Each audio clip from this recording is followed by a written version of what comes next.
pour une vie riche et sainte. Psaume 133, verset 1er jusqu'au 3e verset.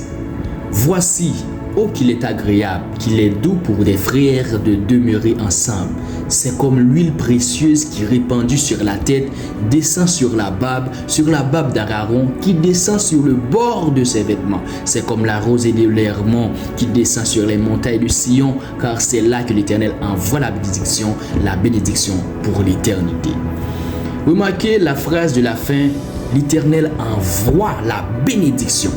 En tant que croyant, j'ai toujours aspiré à vivre à l'endroit où le Seigneur envoie sa bénédiction. Parce que si le Seigneur envoie la bénédiction, aucune puissance au monde ne peut l'empêcher ni la retenir.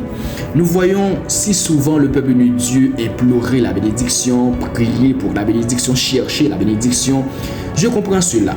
Mais à mon sens, il est plus important de vivre à l'endroit où la bénédiction est envoyée. Quel est cet endroit?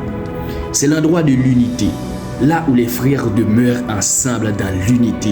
C'est là que le Seigneur a envoyé la bénédiction et même la vie pour l'éternité. La vie découle de l'unité et le psalmiste dit que l'unité est comme l'huile précieuse qui est répandue sur la tête d'Aaron, c'est-à-dire le principal sacrificateur. Elle a coulé du sommet de sa tête jusque sur sa barbe. Il dit jusque sur le bord de ses vêtements. Nous voyons là un autre principe fondamental. L'unité découle de haut en bas. Elle ne monte pas des pieds à la tête. L'unité du peuple de Dieu commence par l'unité de ses dirigeants. Lorsque les dirigeants du peuple de Dieu sont unis dans l'esprit, alors l'huile de l'onction coule vers le bas, sur le reste du corps de Christ. Et c'est dans cet endroit d'unité que Dieu envoie sa bénédiction. Nous n'avons pas à courir après elle. Nous n'avons pas à chercher à l'obtenir. Nous devons simplement remplir les conditions. Avez-vous le sentiment qu'à certains niveaux de votre vie, l'unité n'est pas ce qui caractérise vos relations? Et j'aimerais vous dire que prier, c'est simple. Parlez à Dieu comme vous parlez à votre ami le plus proche. Dieu vous aime et il peut entendre. Voici un exemple de prière.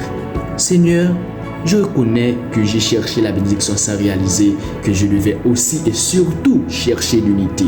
Qualifie-moi pour que je sois de ceux qui favorisent cette unité où tu envoies ta bénédiction.